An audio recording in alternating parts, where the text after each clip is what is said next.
Hello and welcome everyone to Gunpowder, Treason, No Plots. I am your DM and host, as always, Adam Cookson, and I am rejoined by our full and original cast. Let me give a warm welcome to James Winkle, Matt Dennis, and Flo Dennis. Woo, yay. We're back, baby. cheer. Woo! Yay. I never left you. Yeah, the You didn't. Rogar show's over now, man. Back to your regular scheduled podcasting. And just in case people skip last week's episode, because that was a big recap, so not everyone needs to listen to that. You guys are returned. Surprise. Yeah, and y'all will be reprising your roles as Rogar MacLeod, our ghoulish ex-Dragonborn paladin, Tommy Hawkins, our human gunslinger rogue, and Sophia Landrin, our fighter cleric, also human. Yeah, that's the last thing you need to mention. You know? Yeah. Humans Good. are not exciting. No. No. And yeah, well, last in sort of canonical episodes, we ended our little Dreamlands arc, our jaunt of what did Rogar do during his month of downtime. Yeah, month. Yep. Month. He had a little nap, and he dreamed lots of magical things and lots of weird, very creepy things. And I'm guessing, hopefully, during this episode, he might wake up, find out what we've been doing in the real world. We will find out. And, well, I don't even think we really need much of a recap other than that, because today is the kickoff of Arc 2. Woo woo! Dun, dun, dun. Shit's going to be new and shit's going to get wild. Ah, dear. So, let's start this off. Sophia, you look upon the corpse of Tommy Hawkins. Yay! Motherfucker. Violently ripped apart by dogs. What? Why Fantastic. fucking dogs? Did I try and throw undead dogs a bone? You did. You just never learned your lesson. Yep. Yeah, Tommy rolled really badly during the month downtime. That's it. I didn't get to roll. Off Stop rolling screen. for me, dude. Off screen. Tommy returned to his home planet. I'm going now. Not that unpopular. Come on. No. It's we're gonna kick things off properly here with one Tommy Hawkins. And the way we're going to do this, obviously I have spoken to Matt and Flo about things they were doing and things they wanted to do during this time. So we're going to kind of do a few scenes here that catches up in timeline, up until the point that Rogar wakes up and we're essentially back as a singular party again. And our first little scene is, yes, one Tommy Hawkins, as you're sat in your room and you're sat on your bed with two pieces of paper in your hand. On the left, you see what looks like an image of yourself bursting into the palace throne room. Except it's not Samuel Kren on the throne. It's a large, tattooed-looking Goliath wearing a sort of red cape and a jaunty-looking crown on one side. And he's holding this like massive axe. And it says at the top, the final of the Varadin Grand Tournament. And it's listing you as Corvus, the hero of the revolution, will be coming to defeat Karak the Bloody, sat on his throne of conquest. And then you look at the alternate poster in your other hand, and this one, it's actually a shot of the city. And the city is all like covered in shadow, and in the sky you see this giant Goliath kind of staring down at a smaller version of Tommy in his sort of Corvus crow-like getup, this time with his back to the viewer, but with both his guns drawn. Like, one of them's a bit more pro Tommy, one of them's a bit more pro Karak. Because soon, now that the revelries are over and you guys have spent the last few days drinking and celebrating and having fun, well, what better way to really celebrate a revolution than finally holding the thing everyone was waiting for? I'm gonna fuck him up. And Tommy, as you kind of look down at the one that's of the Varadin throne room, you start to get a little bit lightheaded, and you're staring at it, and you blink, and when you open your eyes, every part of the throne room is covered in a yellow sign. It's all over the floor, all over the walls, the banners, even cut into Carrick's body. It's covered of this little version of yourself all over your coat and your hat. You blink again, and it's all over your actual hands holding the posters. It's all over the bed sheets. It's all over the room. It's just there. Shit, I'm gonna, just drop the posters and stand up and just start blinking again in the hopes that it disappears again. You blink, you kind of rub your eyes, you shake your head, and you have that little moment of sort of concentrating, going, it's not real. It's not real. And you open your eyes again, and they've all just disappeared. Need to get my head in the game. And then we're going to leave Tommy to his little moment there, and we're going to swap over to Sophia. Hello. Hello. So we look upon the Temple of Kalemvor, and Sophia is fighting against Halson, the leader of the temple. One-armed though he may be, he's still giving you a run for his money, and he has been training you pretty much non-stop as soon as the first wave of celebrations were over, kind of instructing you in the ways of Kalemvor and preparing you to fight the sort of horrors his priesthood fights.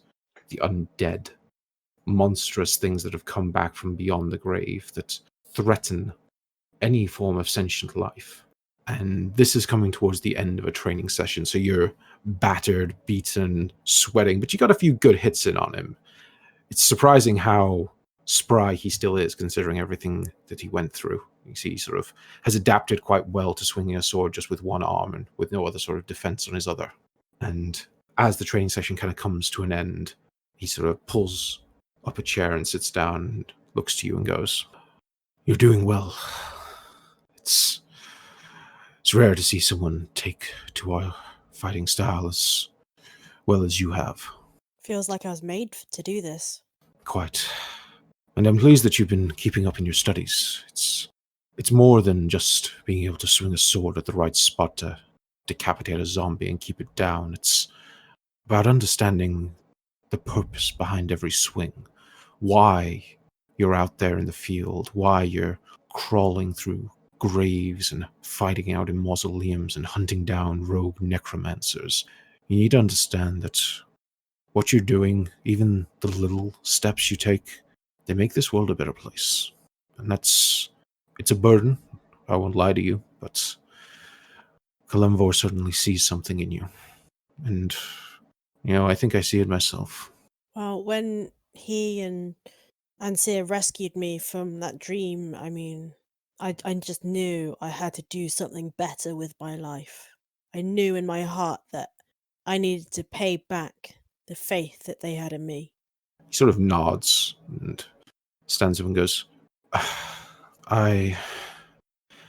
well, there were a lot of plans my brother and I had, and it is difficult to think about how many of those now lay in waste, but the fact that he, in some capacity, came to you and tried to help you in whatever way he could tells me that in his own way he was passing his mantle and his responsibilities onto you.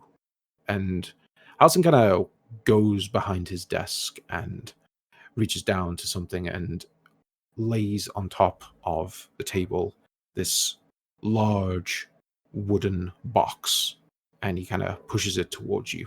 And he goes, I had this commissioned some time ago. I was going to pass it on to my brother once he had proven himself worthy of it. I had hoped that day was not far off, and you see him, he's not the sort of guy to cry. You saw when he told you before, he went straight to kind of anger, but he's got this a little bit of sorrow to him nowadays whenever he talks about his brother, but he's getting better at it. And he's more willing to kind of engage you in conversation about these sorts of things. But he pushes the box towards you and goes, if you're going to be taking up some of his burdens, then you should be armed with some of his tools. I stand up and go to look inside the box. You undo the little clasps on it and you open it up, and inside it's this very nice kind of like velvety cloth, and laying on top of the cloth is a bastard sword. Very similar to the one that Ansir used to wield, but this one looks like it's been engraved down one of the sides of the blade. You see the hilt is far fancier and polished. You see the actual hilt and handguard is shaped into a set of scales, like that of Kalemvor's symbol. This is amazing. Hassan nods towards you and goes, I only hope that it serves you well. I hope I'm worthy of it. Thank you so much. Thank you for guiding me to this point. It is okay. There is only so much I can do to prepare you, but hopefully it will be enough. And, yeah, you have a new weapon. Whee! Nice. For those of you at home who are familiar with this rather famous weapon, there is a weapon known to clerics all across the land as the Mace of Disruption.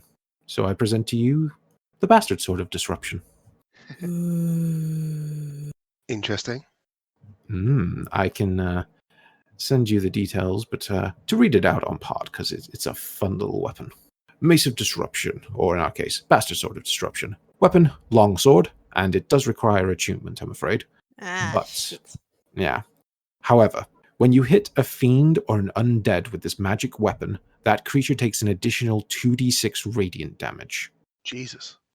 If that target has 25 hit points or fewer after taking this damage, it must succeed on a DC 15 Wisdom saving throw or be destroyed. Oof. Sweet. On a successful save, the creature becomes frightened of you until the end of your next turn. So even on a successful save, it still fucks them up. Yeah. Awesome. Nice. While you hold this weapon, it sheds bright light in a 20-foot radius and dim light for an additional 20. So when you kind of pick this sword up out of the chest, it literally starts glowing with light and just fills the whole room with this sort of bright, slightly grayish tinge to the light, which you've been sort of familiar with Kalemvor's touch. There is divine gifts, but it just brightens the whole room the moment you put your hand on it. Oh, dude, I'm gonna need to get some Ray-Bans for this. And yeah, that's our little scene with Sophia. That's awesome. I think I need to draw Sophia with some hater blockers on now. And we're going to skip forward a couple of days, and this is the day before Tommy's arena fight. Tommy, you are down in the Watcher's base, and you too are training. You're fighting against the female Watcher who came with you guys in the strike team towards the palace. And you've spoken to her a few times, and they kind of accepted you coming down here to tighten up your roguelike skills, maybe practice combat a little bit, get used to how they fight, round yourself out a little bit more. Yeah. I'm open to sort of new ways of fighting and learning from them. They seem to be pretty good at this whole roguelark, so why not? And it's getting to the end of it, and I'm going to say she is just kicking your ass. Yeah. Because you're not used to just being restricted, so they've told you can't use your guns. So you're very much just having to go at it with like training daggers and like basic swords, and that's not really your style anymore. Yeah. So they're trying to put you like unease, and she's very good at just disappearing into the shadows, coming out of nowhere, kicking you in the back of the kneecap, and like taking you off balance over and over again. And every time she's kind of like knocking you down, she gives just that little moment of, Karak is not going to take it easy on you. Fuck it, I know it, but he's also not going to keep pissing off into the shadows, is he? Oh, you never know. He is crafty, and suddenly she shoots a crossbow bolt at you from the shadows that you have to like duck out of the way of. Fucking hell. And he may cheat, Yes, he probably fucking will, won't he? They say he does not want to give up his crown. Thinks you already have enough praise, Mr. Hero of the Revolution. You were there too. But it is our way. We stick to the darkness. I'm not too fussed about giving up some of the fame. Neither am I, to be honest. Bit of a fucking bane when you try to rob places. And she comes out of the darkness again and like hits you with a couple of just body blows with her fists, spins round and puts a dagger to your throat. And at that same moment, she looks down and notices that you pulled a gun on her. And she's like, you learn quickly. You cheat, I cheat, love. Is the way. I don't know why you have never pursued more of a career with us. You would be good at it. Don't know. I mean, no offense to you, love, and I know you're fully kind of bought into this gig, but just don't like the following orders, Lark. You know, not really my scene. Mm, I understand this. Not everyone is up for some of the things we must endure. I understand. I mean, I'm not saying I couldn't fucking do it if I wanted to. Hmm. Not saying that at all. Just I don't know. You know, the gang life.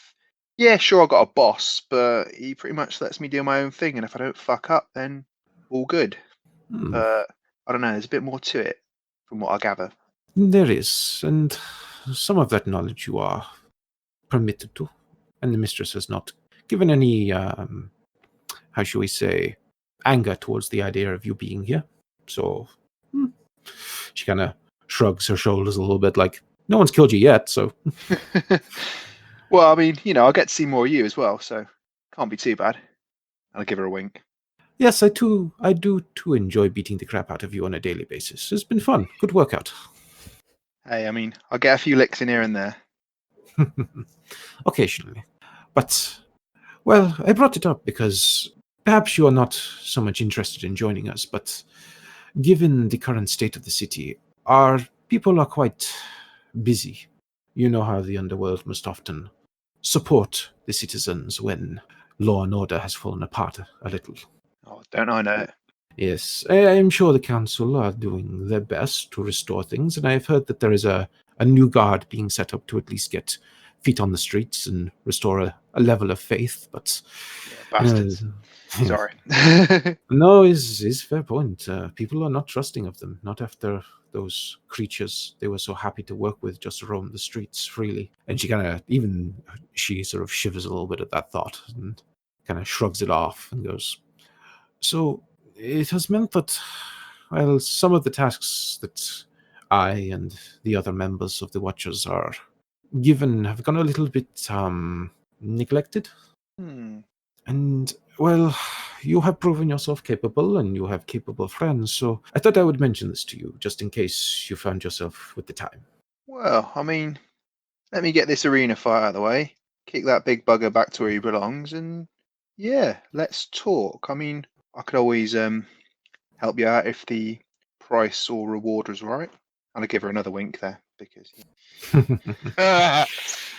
You can't make out her face at all because she's always wearing her mask, but you wonder if she blushed.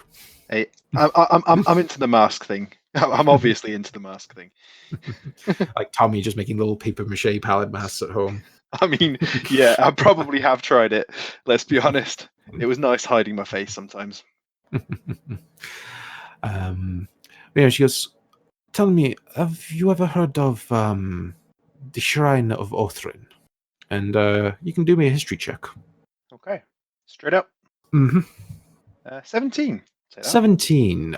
It's quite rare information. You don't know much in detail, but it's something to do with giants. It's some giant thing, maybe, I don't know, some sort of place of worship or something. You're not quite certain. Okay, I'll say that to her then. Yes, I've heard similar stories. It's been lost for some time, but we heard rumors that people have been trying to find it, and, well, as there are with these ancient places hidden in the world, there are things there that are best kept in the right hands, you should say. And, well, one of our jobs here has been to safeguard such things. And you think back to the temple that sits directly beneath where you are standing right now, the Temple of Savras, that had a very similar aim around protecting powerful items. You don't know whether some of that has been passed down through these people or what the connection there may have been, but it seems to be a theme between the two groups. Interesting. So, if you were to find your way to the crown of the world, perhaps you could look into it for us. We don't have the manpower, as I say, to send an expedition at this time. Well, crown of the world, eh? I'm guessing that would be outside of Varadin, yeah? Oh, yes, he's quite far to the north, up in the mountains. Well, it is the ancient name of the mountains, really, but not too many people call it that anymore. Okay, and can you remind me the name of this thing I'm looking for again? So I'm clear. They call it the Shrine of Othrin. Okay. Well, I mean, I don't know how much you know about me, but not a huge fan of outside the city. But I mean, yeah, for you, why not? I'll give it a punt. Ah, all you can do is try, yes? Yeah, why not? I mean, generally the things I try out, I succeed reasonably well at, as the whole, saving the city thing attests to. This is true. And there is no rush, as far as we are aware, and as far as our scouts say. This shrine has been lost for centuries. No one really knows where it is. We only have a vague direction of an entire mountain range, so odds are pretty low of someone stumbling on it. Yeah, no small tasks, eh? Oh, never. Yeah. Well, love, as I say, I'll have a look and see what I can find. If I'm in the neighbourhood, that is. Good. And she throws a dagger at your face. And we're going to fade out of that scene as you get back to fighting. And we go back to Sophia. This is the morning of the next day, but you're back in the temple district, and you and Solara walked your way towards the Temple of Mystra, where she's been spending a lot of her time in conference with the Archpriestess Lauren and some of the other mages there, just learning a thing or two about what their deal is in the city. But today, you were told that the texts that you left with the Archpriestess should be translated. I'm so excited. I mean, we found these at my dad's. You weren't here for that, were you? I was here, but I looked at them and I could not really make head or tail of them. No, me neither. So it's really exciting. Do you think it's good? Bad? I don't know. What do you think? What do you think? I mean, from what you've told me of your dad, I assume anything he has secretly encoded probably isn't a good thing. Yeah. But you never know. It might be a saucy book or something. Oh, maybe. You really want to find your dad's saucy books? I mean, Better than anything else. D&D, my dad wrote a porno, but yeah, whatever. Yeah, so you make your way into the Archpriestess's chambers, and she's sat at this massive desk that's just covered in books and scrolls, and some you assume are actually magical spell scrolls, and she's got little potions everywhere, and just little pots of ink where she's writing 5 different notes all over her sort of day, oh yeah, I'll add a little bit to this one, a little bit to this one. Oh, I'm going to start casting a spell over here. She's doing a million things all at the same time. But as you walk in, she kind of clocks the two of you and beckons you over. Hi. I heard you have some news for me. Please tell me it's good. The Archpriestess looks tired. I mean, she's you'd guess she's probably in her mid-40s-ish, but she always looks very powerful, very composed. Today she looks like she's kind of been up all night working, and she sort of nods quickly and goes, yes, it has taken a great deal of effort, I must admit, more so than I originally thought. But I have translated the works you've given me, and I must admit, it's a little odd. I'll start with the one that I can understand first. And she pulls out the loose collection of notes and starts flicking through it. And I will send you this in a text document after this scene. Awesome. So that you don't have to make notes.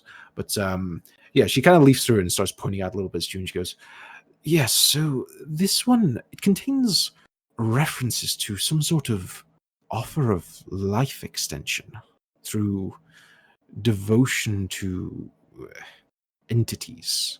After your father attempted to seek out, unfortunately, it says that he tried to seek out the Illuminated. Wait a minute. Solara's illuminated? And Lauren nods. Yes, these notes tell a bit of an interesting tale. It seemed he tried to seek them out to extend his life. But despite showing some initial interest, even making a few notes of some of his devotions he had to go through, he actually refused their help. Really? Yes, it's a little strange. He then makes some vague mentions later on about a coven of hags, but then his notes kind of abruptly stop. Hags? Yes, there's lots in here. He seems worried about death, but not Not necessarily from old age. I mean, I know your father's an older gentleman, but he had plenty of life ahead of him. I don't know why he was so worried about dying. In fact, there's quite a bit of desperation to some of these notes and the tone he was writing in. It seemed he was willing to trade pretty much anything, his wealth, his power, a great deal, but whatever conversations he ended up in with the Illuminated drove him away. Not entirely certain what he learned from them, but it was enough to even put your father off further dealings at the time. Though, interestingly, after the parts about the hags, there is one note in here about contacting Illustra, who I believe we all now know was a member of the Illuminated. It doesn't say what he went to contact her again for. That's not good news. No, You're all quite. talking about the same Illustra that was working with Kren, right? She nods again and goes, yes, the very same. Mm. It was a good job that you and your friends managed to defeat her here. I wasn't certain, though. Is she dead? Were you able to vanquish that creature, whatever she was? No, we disarmed the mock illuminated, but no, we weren't able to destroy her at all. Make me a deception, but with advantage, because you're not claiming to have killed her. Gosh, it's weird to roll again. Get the dust off the virtual dice. Yeah. Oh God. That's there.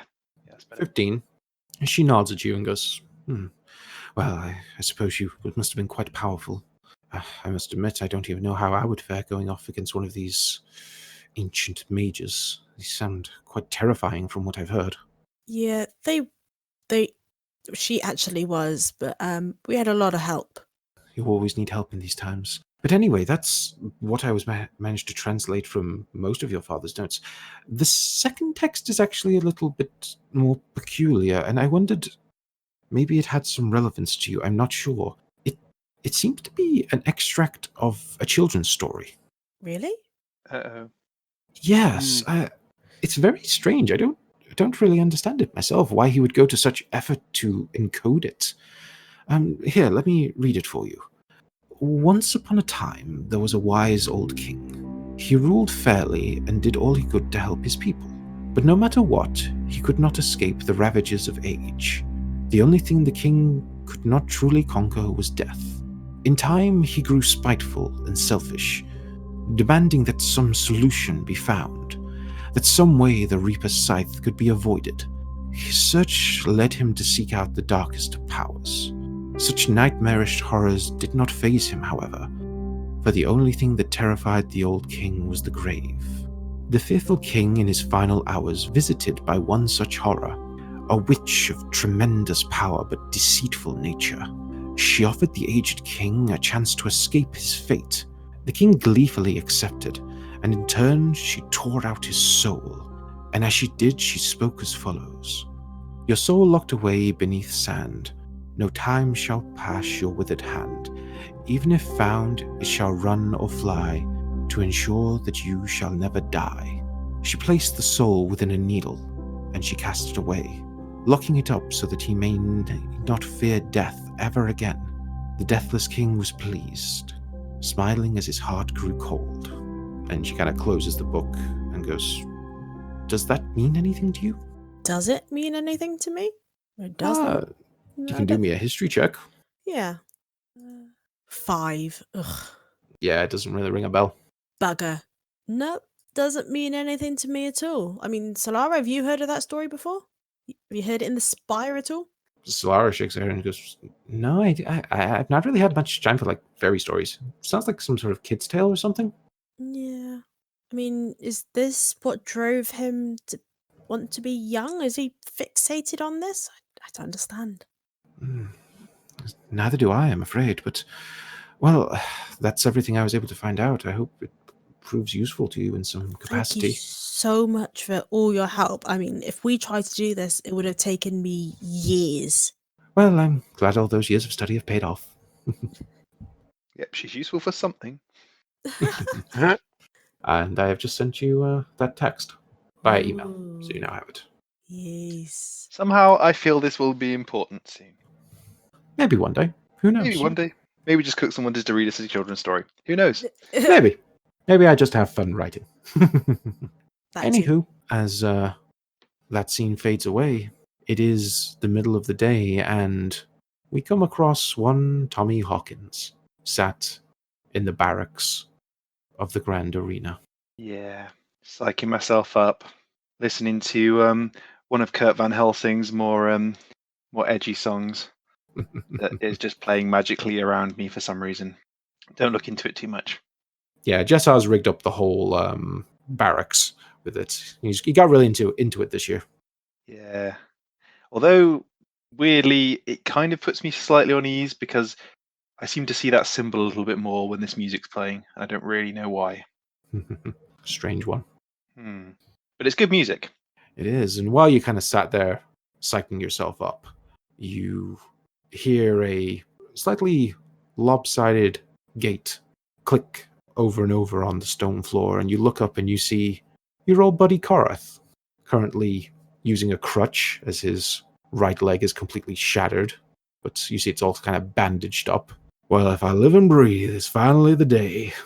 Fuck me, Korath. How's that leg doing? Not too bad, not too bad. Thankfully, the Araha was kind enough to start patching me up. Says it's going to take a little bit longer till I can walk on it, put some proper weight down, but hey, better than being dead. Damn straight, mate. Hey, I tell you what, those blows you landed on fucking that Kren monster were sick. You took some serious damage off that thing before you got thrown out that window. Man, that was awesome to watch. Thank you. And he kind of like raises his hands up, like didn't want too much praise, but he's happy to bask in it for a moment. Yeah. I mean, I ain't never fought something that big or that weird looking, but hey, sometimes you just gotta close your eyes and swing, you know, right? Damn straight, don't I know it? So, you ready? As I'll ever be. Yeah, I've been working on this trick. And one thing that Tommy can now do is, as a free flourish, he can draw or stow firearms. Oh, nice. So Tommy whips out his rifle, Mime's taking a shot, and then almost instantaneously the rifle's on his back and his two guns are in his hands again. Oh, cool. That's pretty cool. Yeah, that's sweet. Carl nods at your feat of dexterity. He's like, well, damn, sure that'll come in useful. Fucking hope so. Hope he stays far enough away from me so I can chip some off the fucking monster before he gets nearby and starts swinging. Well, that's probably the best bet. Here the guy hits like a Mack truck. And, look, and he kind of leans in quite close to you and goes, look, I don't know if I'm really supposed to tell you this, but I was walking by his ready room earlier, and I noticed something a little bit strange. See, he wasn't holding his usual weapon. Really? So I'm leaning in conspiratorially. No, he's got some big, nasty-looking greatsword, all blue and glowing. Not seen nothing like it myself, but, hey, just be careful of it, you know? Fuck yeah, I will do. Where's he got that from? I can't say I know. Hell, maybe Jessa got it for him to liven up the finale or something.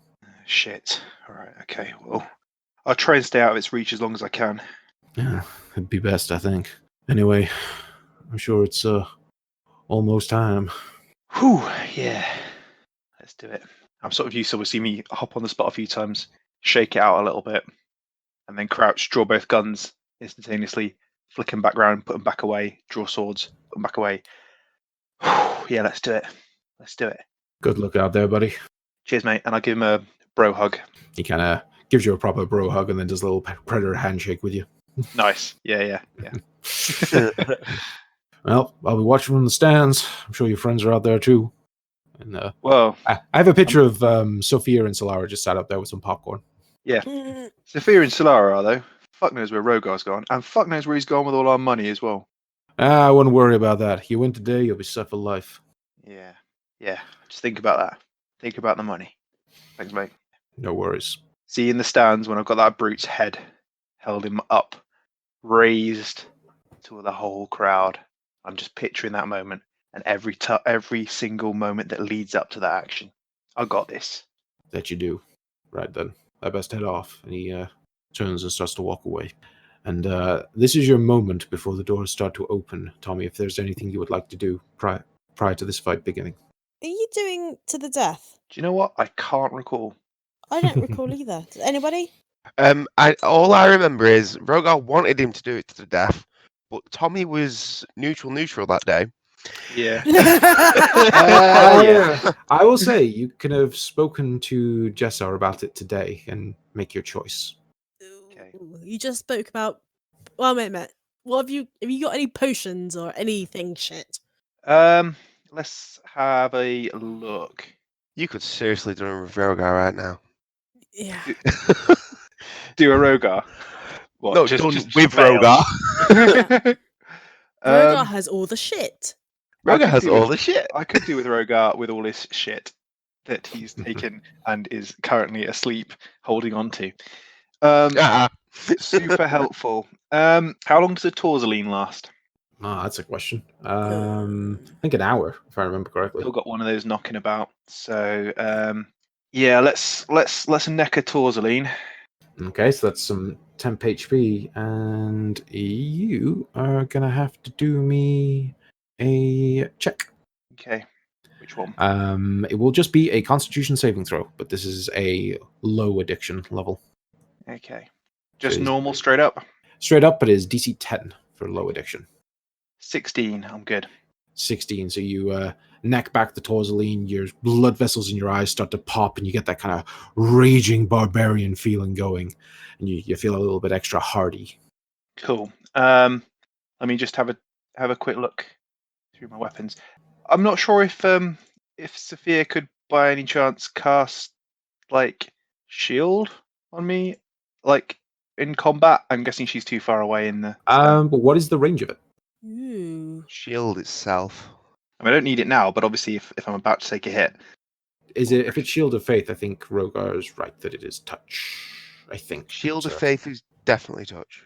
Shield is self. Shield, yeah, shield's a reaction for yourself. Yes, 2 Well, defense. I think she can. Yes, it's a reaction, but I think she can cast it on Wait a others minute. as well. Shield of Faith is 60 feet. Shield of Faith is 60 feet because she can cast it on others. Oh, I can do shield. Yeah, Shield of Faith is 60 feet. Yeah. Okay. I wonder if 60 she's 60 feet away from me or not. If you're going to do that, I'm going to make you do 2 rolls. So she would have one position in the arena where she'd be close enough to cast that on you as you entered, Okay. which would be basically sat on the stands right next to where you're coming in. Mhm. So first off, do a general intelligence check, Sophia, to see if you thought about this before going in. And I'm going to say Fuck. DC 12, just straight up int. You know, I'm so rusty. Where is all my shit? It's unskilled. Yeah, no, I got int it. save. Come on. 17. 17. Okay, You did so- remember. You remembered the plan we talked about just before we went into the arena. Solara had to point out that I was being stupid, so yeah, we got the seats. You were going to go sit on Karak's side. Yes, I was, yeah. Okay. And the next part of it will be I need you to do me a sleight of hand against a perception check from one of the guards in the stand. Oh, shit. And I rolled a 17. So sleight of hand me. Please. 17! Meets it Beats beats. it beats! Meets it boots. I will say you, as the guard kind of scans around, you kind of huddle down for a moment, wonder if cheating is part of the Kalimvor faith. And they go, fuck it.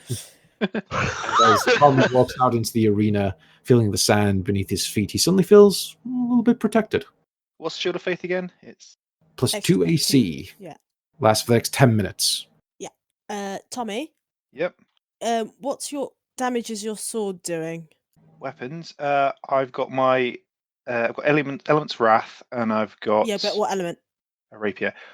Ooh. Oh no, sorry, no, that is that the yes, that is the yes. one, yeah. Element's Wrath can do a elemental damage of my choice. Oh, that's a good point. I would have thought about this beforehand. Yeah. This is your time to pick things like that. What is he again? He's a Goliath barbarian, as far as you know. Oh. Oh, wait. It has to be an element, does it? It does, unfortunately. 'Cause there's only one thing that barbarians are susceptible to. Which is Psychic.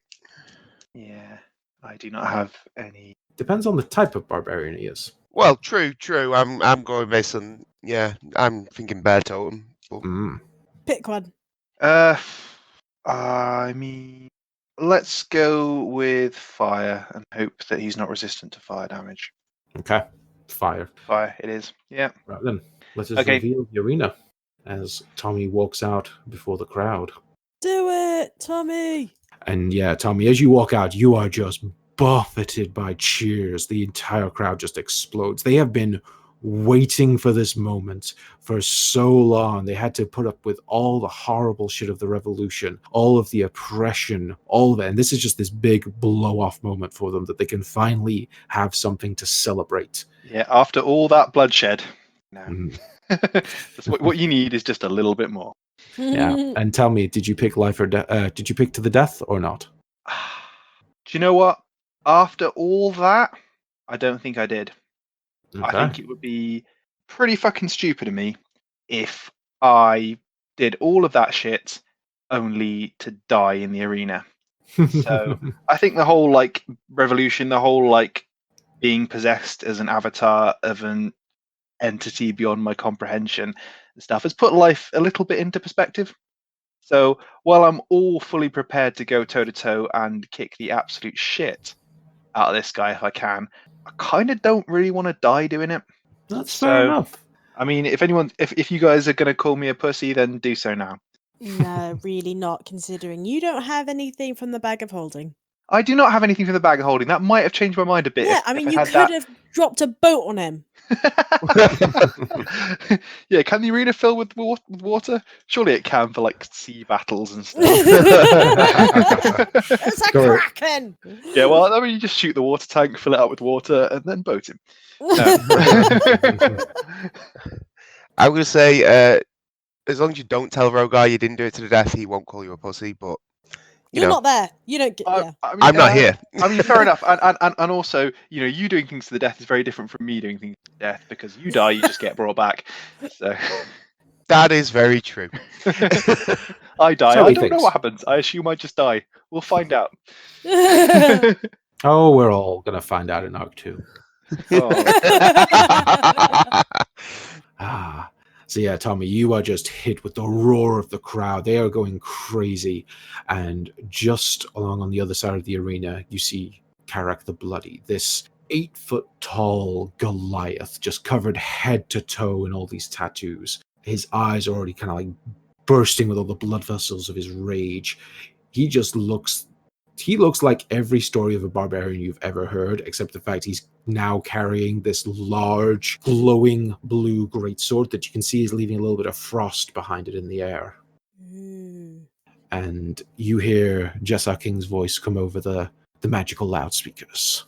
Ladies and gentlemen, it is time for our grand final. And the crowd just explodes again with cheering. I'm going to milk it, arms up, looking around. Yeah, it's me. We have standing before you today the hero of the revolution, one Corvus. Corvus 19 now. Yeah, you're not quite that deadly. Oh, no. No, Matt, no. Sorry. Too soon. Sorry. I mean, there's soon and then there's active. Hey, all we can do is laugh. True. We play to escape the horrors of real reality. With fake ones I've made up.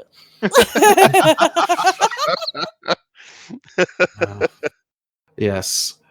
Corvus, the hero of the revolution, will go one-on-one against our own arena champion, Karak the Bloody. And the crowd explodes again after hearing Karak, and he's kind of like hyping it up on his side as well. Today, there will be nothing to stand in the way of these two violent competitors ripping each other apart. Let us begin. And you watch as all like the braziers around the edge of the stands sort of burst into flame for a moment, kind of signaling the start of the fight. And let's roll some initiative. Let's do it. 25. Nice. Wow.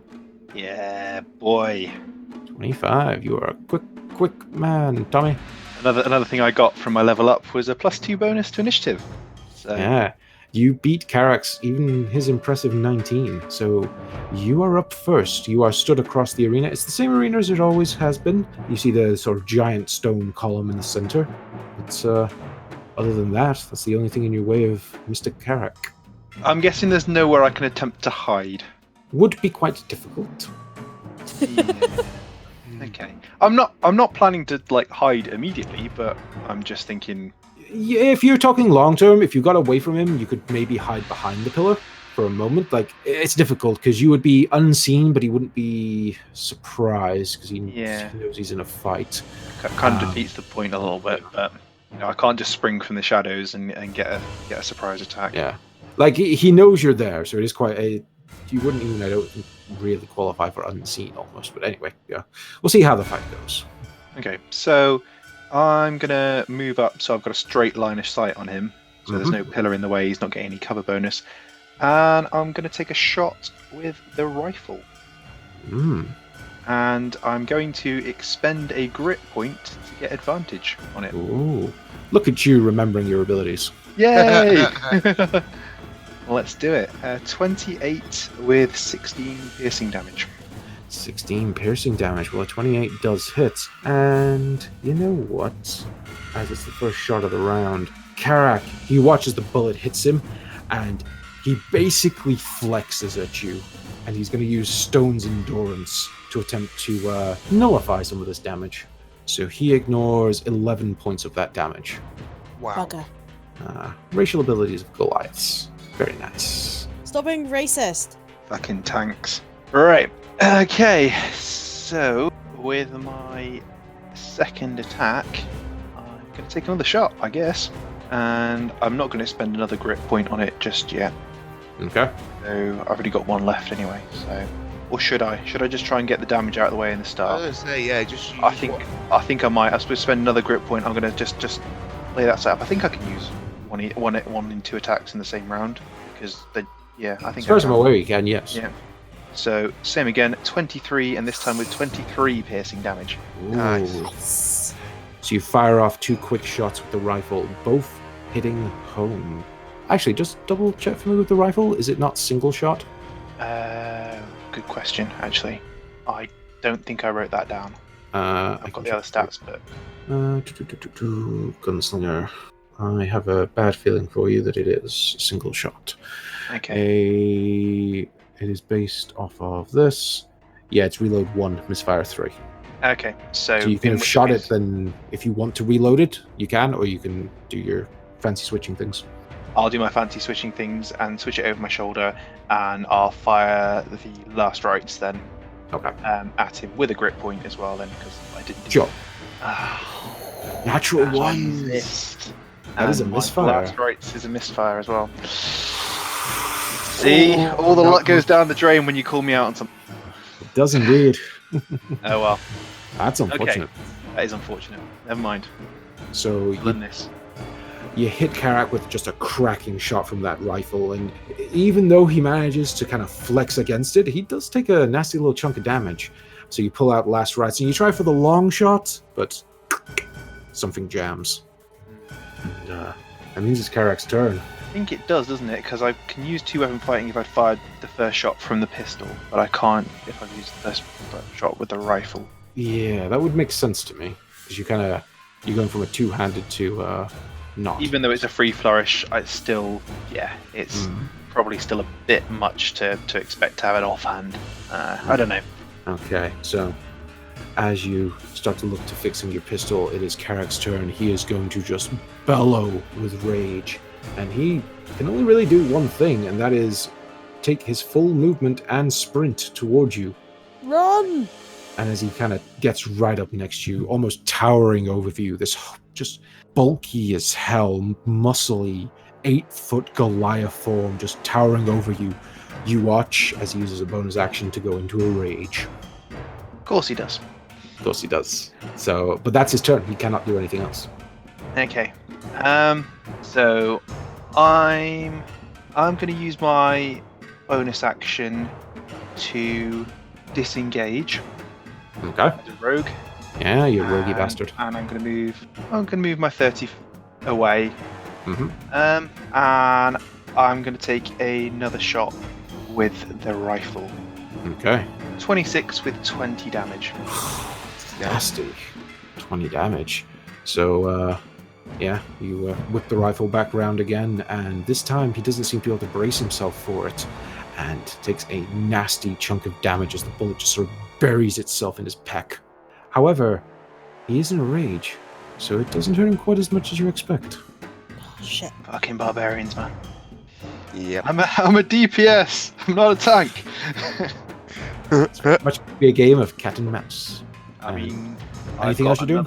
I can take another shot this time with my what's the range? Or look at the range on my scattergun. Oh, I will say, I'll let you take the shot, just because we haven't done this very often, but you do need to spend an action to reload a weapon. Ah. I will say that you took the shot, I'm fine with that. Let's move on from there. But yeah, it does take an action to reload. Okay, let's take a... Right, so I can't use my rifle again next turn, that's fine. Mm-hmm. Unless I use an action for it. But that's okay. Yeah, what's the range on my scattergun? Scattergun has a range of 15 feet for normal shot, 30 feet for disadvantage.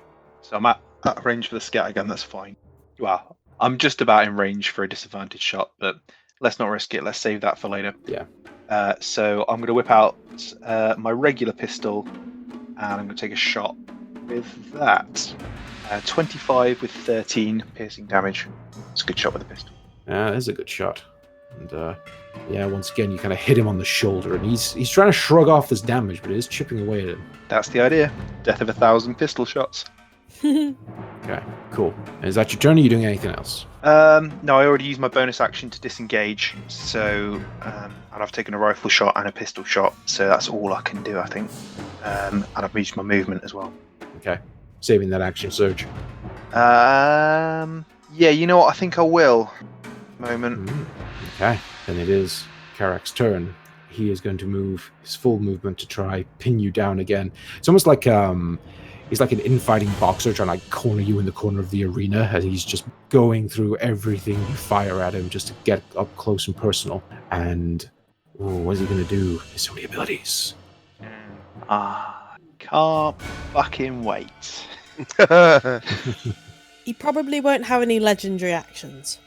You better fucking not do. He's the boss. He's just the arena saying. champion. I'm just saying. This turn, as he runs up to you, and you see that kind of bloody red eye rage just grows darker and more intense, and he's got this just killing aura around him as he goes into a frenzy. I don't like the sound of that. Yeah. But for right now, he can't use his frenzy abilities, so he's just going to take his first swing at you. And does he go reckless? I wouldn't. No, I think I play it safe. He's going to go reckless, because he is a reckless man. So he is going to attack you twice with advantage. 17. Swing and a miss. Not good enough with your fancy shielding. So you sort of dodge down out of the way, and you just watch as this giant glowing blue greatsword just swings through the air, but misses. And he's going to go for his second attack, also with advantage. So it's a gamble. Natural 20. Yeah, a natural 20 does unfortunately hit. Natural 20 does hit. Do I need to roll the damage separately? Because I forgot to write it on here. Hey, it's a crit. Shush. 0. 0 damage. 0 damage. Additional Alright. damage. That's what it says. No. So, That's what it says.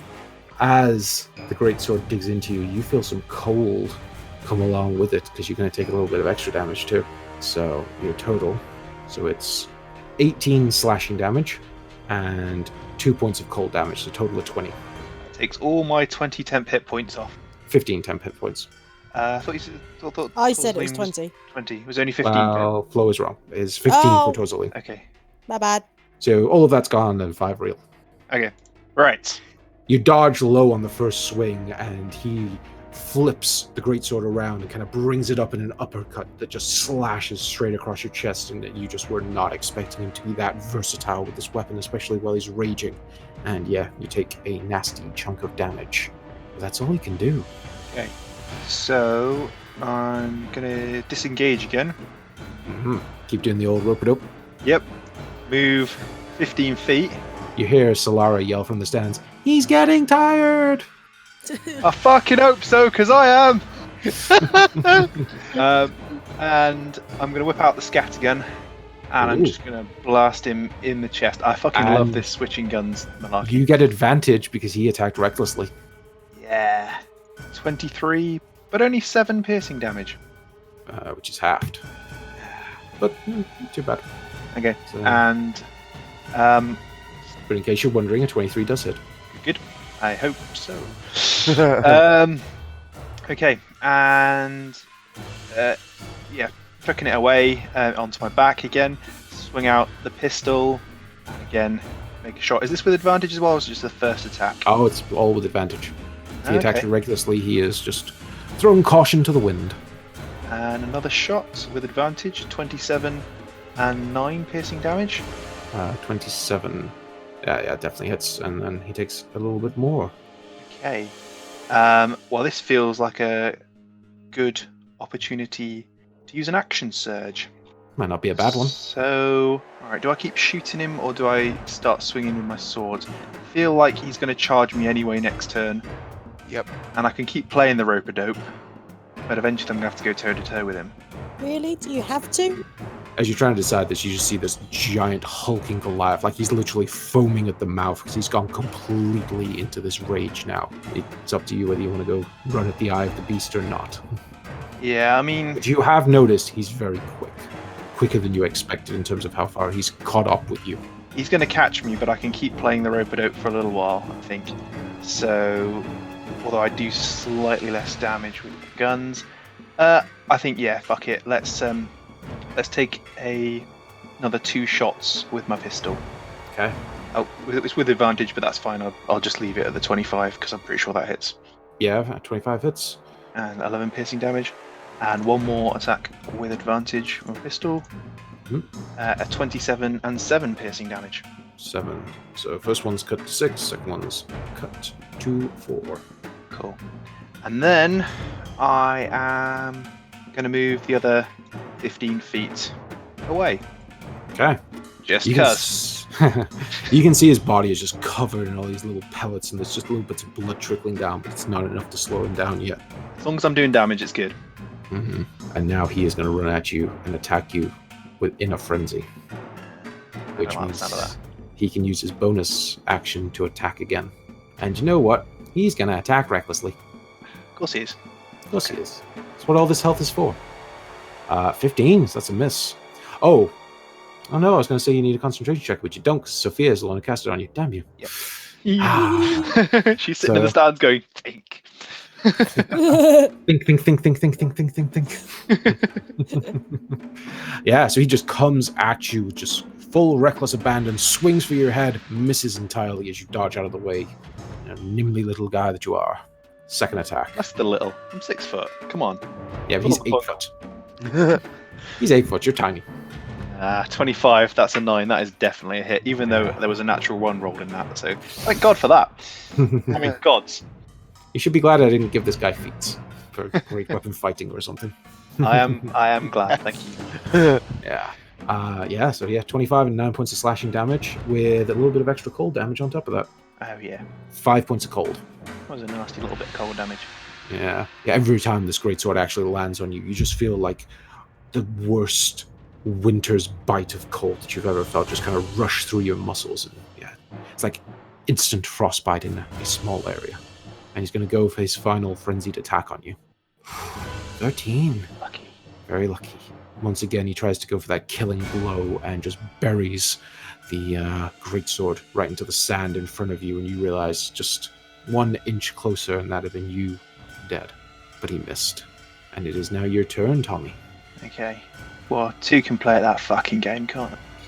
So, drawing my swords, I'm going to attack with my rapier and Element's Wrath. So, rapier in the main hand and Element's Wrath in the off. Okay. Hitting with advantage though. You do indeed. Yep. So a 26 and 11 piercing with our rapier, Okay. followed up by a 28 and 10 piercing. Stabby. Yeah. and Element's Wrath coming round with advantage in the offhand, up at the gut. 29 crit Nice. with 9 points of fire damage and an additional 6 points of fire damage. Whoop, whoop. So you watch as Element's Wrath comes round with its flames, but as it gets close to the Frostbrand greatsword, you realize that cold's giving him a little layer of protection against fire. What the fuck? So he is actually resistant, plus his resistance from rage, so he takes a quarter of that damage. So would have been, 15 total originally? Mhm. Instead, rounded up to 4 damage. Oh, that's shit, isn't it? Is How do unfortunate. you change it? Well, I can't instantly. However, I am still equipped with a regular +1 short sword. So Yes. Element's Wrath is getting yeeted across into the center of the arena, coming out next turn. I did Don't wonder forget to what pick it up. did wonder what element you'd pick. I was like, Well, I wonder if he'll go fire. yeah, slightly annoying. Every single time I go fire, bad things happen. Like we end up in a place where everything is made of fire. Yes. So I think legitimately in D&D, fire resistance is the most common resistance. well, it's not being fire next time. Come on, lightning sword. No, I think the one time you did pick lightning, you just happened to find a creature that was resistant to lightning. Yeah, Like the one of, it like- does happen to know what things my sword can do. It is legitimately always an accident. This time I I know. picked this weapon because it's fun, and I was like, I'll give him the option to pick whatever he wants. Picks fire. Well, shit. In fairness, he's only slightly resistant to piercing damage, so out comes the normal short sword, which thankfully I still keep on me. Yes. And it's not in the bag of holding. Next up, Mr. Karak is going to... Yeah, let's keep this reckless trainer rolling, because he's in a full frenzy. Why would he not? Actually, I haven't finished my round yet, sorry. Oh, have you got more? I'm just going to run away again. Oh no, I can't disengage because that's a bonus action. Never mind. No, I'm just going to stay there. That's fine. Yeah, staying Yeah. toe-to-toe with the Yeah. pot giant creature. Okay. I mean, he's no Samuel Crane. Yeah, but you didn't kill Samuel Cran, I did. Hey, I did some damage to Samuel Crane. So, that first attack's at 23 with 16 slashing. I think that hits. Oof, that does hit. And 3 points of cold damage. Next attack, continuing our little reckless trainer swings. 26 with 15. Ouch. The tide is turning. And that's 2 points of cold damage. And one last swing of this greatsword. You see Karak is just getting fully, blood frenzied at this point. He sees you starting to bleed. He sees you're starting to weaken. And he's trying to go for this kill. A natural 20. Ouch. And because I would also roll the cold damage twice, that is 7 points of cold damage on top of that. That's right. As he just unleashes this horrible flurry on you through that just dark rage you just hear. Puny hero. And he ends his turn. Wow. That was not a good round for me. I kind of wipe a bit of blood off the corner of my mouth and spit a bit at his face. As I'm going to take a second wind. Ooh. So 1d10 plus my fighter level. So let's roll a 1d10. 4 plus 7. Not great. Something though. A little bit. Yeah. And a little bit. Okay. And yeah, as I said before, Element's Wrath is going away. Mm-hmm. And what can I do really? I can start swinging, or I can try and run.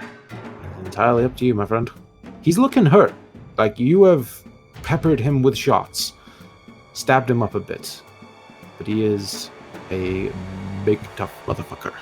Doesn't look good to run. I mean, I can run and rope-a-dope, but then he's just going to come right up to me, and we're going to be in the same place in a round's time. So, actually, yeah, I'm going to move my full movement. Actually, Let's So do that. you're disengaging? Yes, but that's an action, isn't it? Because I used my bonus action for second wind. Would be, yeah. I'll let Okay. you take the second wind back if you don't want to use it, but it's up to you. You either take that and what you roll. I'll be nice on that one, but give you the option. Okay, let's drop me back to 13. Let's do that. Let's disengage my bonus action and sprint. This is the one episode I'm being nice. It's been a while since you guys played. Lure them in. Where am I? 60 feet away from him. So you're going to disengage, move, and use your action to move? Yes. Wow. Going full out? Yeah, a little bit. I mean, I can't... Yeah, let's just get 60 feet away from him on the little arrow thing. So over there somewhere. Back in... Basically, you're running all the way back to where he entered the arena in the first place. Yeah, although I don't like the idea of having my back to the wall, so let's go... I mean, it's pretty much all black to the wall there. Like there, so I've got at least one square behind me. So let's do that. So I've got a little bit of room. I'm basically 60. Okay. Cool. Yeah, so that's everything I can do. So I literally just... I spit in his face, and I flip him off as I duck out and run away. Throwing Element's Wrath kind of away into somewhere in the center of the arena, and as I'm running, drawing my regular short sword. Okay. That's it. So you have taken your whole turn to run away from him. His turn. So this is interesting. He is going to use his full movement to move and dash to get to you. Oh, but he's in a frenzy, so he can use his bonus action to swing once. Cock. Yeah. One swing. Old Corvus on the ropes. He's not going to attack recklessly, though, because he is kind of close to dying himself. He's just going to take this one swing at you and see if he can finish it off. 15. Nope. That wouldn't have finished me anyway, but I'd be down to 1 hit point. Plus the cold damage. Oh, Yeah. That would would have killed me. Fuck. Okay. I may regret not going reckless there, but Right. in Let's theory, I have more attacks next round, so let's ring up with my bonus action instead of a second wind this time. Let's see if I do better with a greater healing potion, which I do happen to have on me, not in the bag of holding. Thank God. Yay! Only one though. I'm sure we've got plenty more in the bag of holding that would have been super handy right about now. Hard. Rogar is currently drinking them in his sleep. For fuck's sake. I'll just put out, I know you're going to say fuck's sake, but those greater healing potions have been replaced with superior healing potions. They So, have as long as they're staying in the bag. Rogar did go off and do a loop run, basically. Alright, so 4d4 plus 4. Let's do it. Ooh, not bad. Yes, I'll take that. 12 16 plus points of 4, healing. 16 points of damage. Of healing, rather. You can damage yourself if you want. Oh no, it's poison. Nope. Okay, well, Going down swinging. my bonus action. So yeah, going down swinging, I think. So rapier, primary attacks. And he wasn't reckless, so they are A 30 Jesus. natural with 20. 14 damage and an extra 4. Yes, motherfucker. Yes. Damn, so that's what, 18 total, so that'd be 9 points of damage. Ow. It's always just really disheartening when you just take half of the damage off. Yeah. So disheartening. All right. One thing about barbarians. So yeah, Tommy's going to try and follow that up with a short sword attack. He's had this short sword for quite some time. He's familiar with it, and this big brute, he's a pretty big target. So let's go for it. A 24 and 9. 24 and 9. Tommy, Yep. what's it look like when you kill Karak? Or at least knock him unconscious? It looks fucking sick. As I run my short sword blade straight up through his sternum, somehow something about maybe the magic of this round manages to just stop a millimeter away from his heart, where it would have pierced it and ended his miserable, sad, big man life. And Tommy withdraws that blade, glistening with Karak's blood, and he just throws it into the sand one side of him, and he throws his rapier into the sand the other side of him, as Karak's face just kind of goes limp, and his jaw lip just drops, and he just falls. Slap back onto the dirt of the arena. And I step up onto his corpse, and I just raise my hands to the air as my cloak brings out its wings behind me, and I stand facing my crowd. And the crowd just erupts in cheers. And you notice the doors near Karak, even over just the thunderous applause, you hear them swing open, and you watch as one Jessar King walks out into the arena. He has an attendant with him, and you watch as a bunch of medical staff kind of run in. These little goblins in little white coats run out and start grabbing the large Goliath frame away from you and start trying to bandaging him up and getting ready to take him out of the arena. And you watch as Jessar kind of like pushes a little rune on his collar, and his voice goes out over the loudspeakers again. And you just hear him go, "I present to you all our brand new arena champion, one Tommy Corvus Hawkins." And the crowd just goes crazy. If anyone was looking super close to me, they'd probably see me grimace as he mentions my full name. But only for a moment, because I'm playing the showman today. So I step off of the just barely alive Goliath, making sure to kind of step on his face as I come down. And I swagger towards Mr. King and give him a little nod as I get near. All right, Jessar? It is good to see you alive, my friend. Couldn't go having the hero of the revolution die only a few days afterwards. The people would be sad. I'm glad you had it in you to fight. Well, I mean, anything for my fans. After all, there's a little dust up at the palace, but nothing I couldn't handle. And this big brute fell like a gigantic sack of shite. So, yeah, all in a day's work. And I'm bleeding quite heavily, but I'm just playing it off. Yeah, you're saying that while like your right eye is starting to swell and disappear. No, I'd just like to thank the rest of my crew who showed up, and I'm going to sort of raise a hand to you two up in the stands, and my brave friends who are no longer with us, as I'm sure all of us, every one of you out there, has lost someone, either to Samuel Kren's brutal regime or to the bloodshed in the revolution. And all I can say to you is that I hope this little extra bloodshed brought you some joy, because I can do this all day, baby. You see the crowd are already like drinking and going crazy. Like Sophia and Solara are just cheering and throwing drinks at people, as they would do. I'm bottling people already. Yeah. So someone went in for a grope in the crowd, and you just let loose. Not realizing it was Solara that was actually trying to go for the broke her kneecap.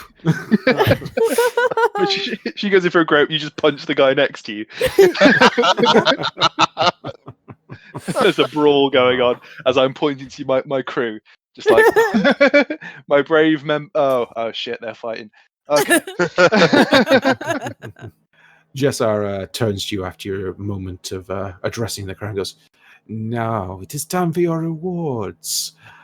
First things first, he throws you a big sack of money, and that is 2,000 gold pieces. Sharing's caring. It is. What a hey, actually no. We got gold for the other ones, didn't we? We did get gold for the other ones, and I mean, yeah, we'll see. We'll see. I mean, we'll see what Rogard deigns to share with us on his return. Yeah, you're welcome. How did you get so much shit when you were asleep, dude? Because I am awesome. Yeah, you're not bad. And of course, we have some special rewards for crowning our new champion. And Jessar kind of clicks his fingers, and his little attendant walks over. And first thing he hands you is a little small box, about a bit bigger than your hand. Mm-hmm. And as you flick it open, you see inside of it a small necklace with a bunch of little beads hanging off of it, and I want you to roll me a d6. Ooh, okay. Interesting. D6 isn't a dice you roll a lot in D&D. I guess for damage, but a 3. 3. Okay, so you notice there are 6 beads on it total, and he goes, first, the reward for your victory is this fun little gift that we thought you'd enjoy. Is a necklace of fireballs. And for those who do not know, this necklace has 1d6 plus 3 beads hanging from it. You can use an action to detach a bead and throw it up to 60 feet away. When it reaches the end of its trajectory, the bead detonates as a 3rd level fireball spell, save DC 15. You can hurl multiple beads, or even the whole necklace as one action. When you do so, increase the level of the fireball by 1 for each bead beyond the first. Ooh. Nice. Yeah. Is that 6 in total forever? No, they are. Once you've used them all, you've used them all. Okay. So you can throw them all in one go for, that'd be what, a 9th level fireball? Yeah, the D&D equivalent of a tactical nuke. Correct. Yeah. I like it. When you really, absolutely, positively have to kill a motherfucker and everything around him. And the second thing he brings over to you, Jessar goes, you know, I thought this was a special occasion, and if you were the one to win, well, I think you should get something particularly special for all the hard work you've done in the city recently. And he kind of winks at you a little there, and his aide brings round this black cloth mantle that would go over your shoulders. And as he hands it to you, you notice that it's just this like fine, silky material, but it is almost, it's almost like putting a shadow on your shoulders. It's that black. And Jessar kind of nods and goes, I present to you the Raven's Mantle. May it serve you well. And what this item does, it does not require attunement. Once per day, you may cast the spell Misty Step as a bonus action. Oh, nice. That's awesome. Hmm. Yeah, that'll be really cool. I'm guessing I can sling that over the top of my cloak. That'll be fine. Yeah, It just sits on your shoulders, essentially. nice. That'll be handy. Me and Rora can go out and do the Misty Step. Yeah, boy. Oh, wait, I think I lost Misty Step. Yeah, not anymore. Just Tommy now. Oh, okay. Oh, well. Never mind. Can help with your rope-a-dope strategies, though. Yeah, definitely. Yeah. Sweet. And, well, Tommy, as you are being cheered, we're going to fade out of that scene as you have successfully won the grand tournament. Yay! Whew, that was close. Mhm. It's only taken 2 years. It has as well. Indeed. Well, yeah, 2 weeks in game, 2 years in real life. Yeah. Okay, maybe 3 weeks. But yes. Yeah, I guess it's just after the 2 weeks, isn't it? I guess. Yeah, We had 2 weeks to do the main thing. So yeah, 2.5 weeks. I have a timeline. Do you? whole Ooh, campaign. okay. Yeah, that'll be interesting. If I remember correctly, from the first day that the 3 of you started till what I am dubbed the Grand Arena Tournament Final, it has been 26 days. Oh, okay. A little bit longer than I thought. Yeah, we are heading into the dead of winter at the moment. Oh, is winter coming? Winter is coming. But we won't talk about a Season 8. Definitely not. Yes, it has been 26 days. That's why we have arcs, not seasons, you see. Yeah. Much better. Anyway, so as Tommy's victory fades out for you all, we're going to go to another day, a few days later. And Sophia. Hello. It's night, and you are returning home from the Temple of Kalimvor, as you've been doing pretty much every day. You're, sore, tired, you've been trained sort of physically and mentally, and really you just want to go home and sleep at this point. As you walk through the streets of Varadin, heading towards your home, the streets are pretty empty, it's quite late, but from an alleyway nearby, you hear a voice. Sister! What? Can I hear, can I follow it? The sound? Yeah, if you want to immediately just run to the alleyway that you heard it coming Well, from. I want to, is it close to me, this alleyway? Yeah, it's you're walking like down the streets. You heard the voice come from further down the alleyway, probably about 30 feet away from you, but it's quite dark in the alley because it's night. Okay. Ooh, do I want to bring out my sword, which shines light? Yeah, you could do. Yeah, why not? Are you going to draw it intimidatingly, or just kind of do like the Frodo Baggins type of like Frodo Baggins, literally. orcs in the kind of? Yeah. Okay, so you. Hey, I'm not anything else about him. Just the way that he whips out like sting when there's orcs nearby, kind of thing. Yeah. Just like a little bit out of the sheath, kind of to bring a bit of glow. All right, yeah. So you pull out your new sword. Speaking of which, you can name it. It's entirely up to you. You pull out the sword, and it shines that brilliant light and just illuminates the whole alleyway. And you see David Landron kind of hiding. Not hiding, but like sort of crouched down a little bit in the back of the alleyway. He is unarmed, but he's in those sort of cultist robes you saw him in before. He looks tired and disheveled, a little bit wild-eyed, and he's kind of like blinking away as the light shines and washes over him. Right, Sophia's kind of thinking, what the fuck does he want? Because the last time I saw him, Handrel died. And the other part of her is like thinking, well, he's the main reason I came back to the city. So, a bit pissed off, but also pleased to see him. Mostly gonna go with, Stop slut. David, what the fuck? yeah, where the fuck have you been? New sword, who dis?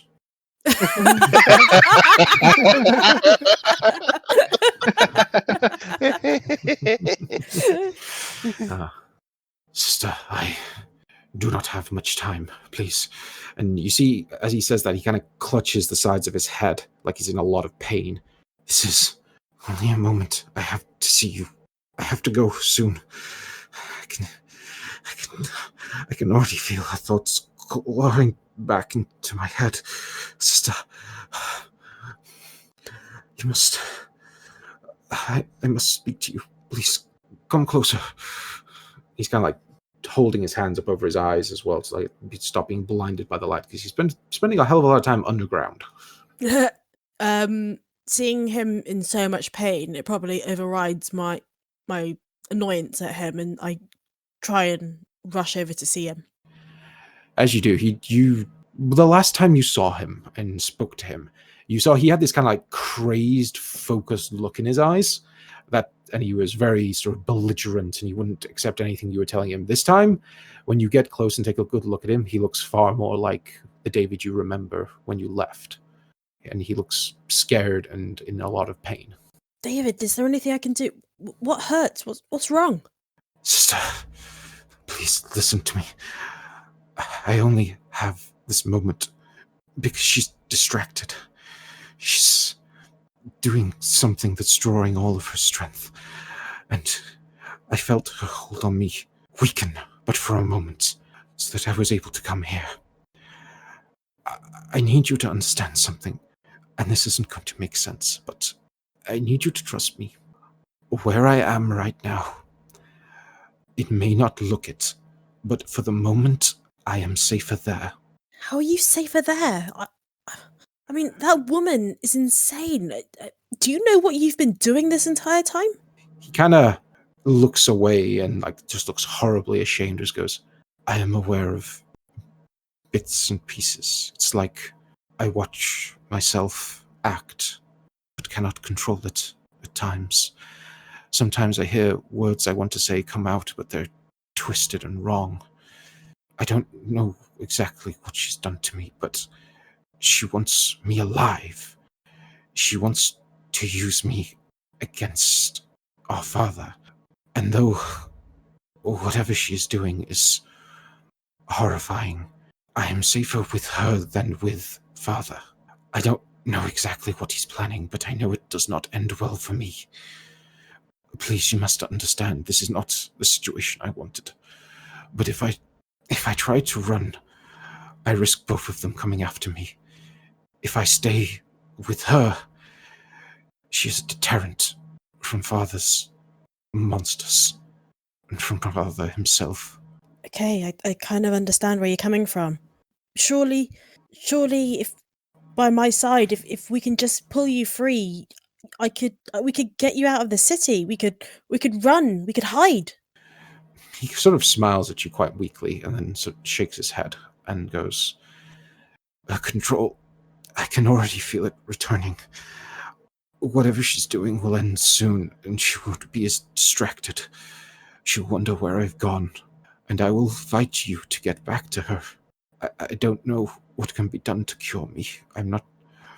I just don't know. And he looks confused, and you can kind of see his voice is starting to slur a little bit, and he's having to like rub his temples and focus, and goes, I came to give you a warning on top of everything else. For now, leave me. Ignore whatever I say to you. Ignore it. It's not me. It's never been me, sister. I hope that one day I will be free, and perhaps you will be able to do that for me. I don't know. I would not wish to place such a burden on you, but if there is any hope I have, it is resting in you. But I came to tell you something. I heard mention of plans. The Illuminated are moving. They have something monstrous on the horizon. Something far from here, to the north somewhere. I couldn't get any more details. I'm surprised I managed to overhear that much. But she thinks of me as nothing more than a pet, so I can walk where I please at times. Is this the I don't know, the mechanical illuminated, or is this the powerful like beings that Solara's told us about? The real ones, my dear sister. Okay. The real ones. I don't know what they plan. All I know is that it cannot be good for anyone. And I fear if you try to free me now, you will die. And no one else will be able to stop them. I will get you free, David. I will stop them. I have powerful friends that will help me. He smiles at you kind of weakly again and goes, You will need them. And he just screams and starts clawing at his head and again regains himself for a moment and goes, I must go. And he sort of runs towards like a sewer grating and starts to pull it off to climb back down into the sewers. I let him go. Okay. He's gone in just a matter of seconds. He's just frantically moving it back and presumably running before he gets noticed. Honestly, I thought he was a lost cause. Well, there's some David in him yet. Honestly, I was like, yeah, fuck that cunt.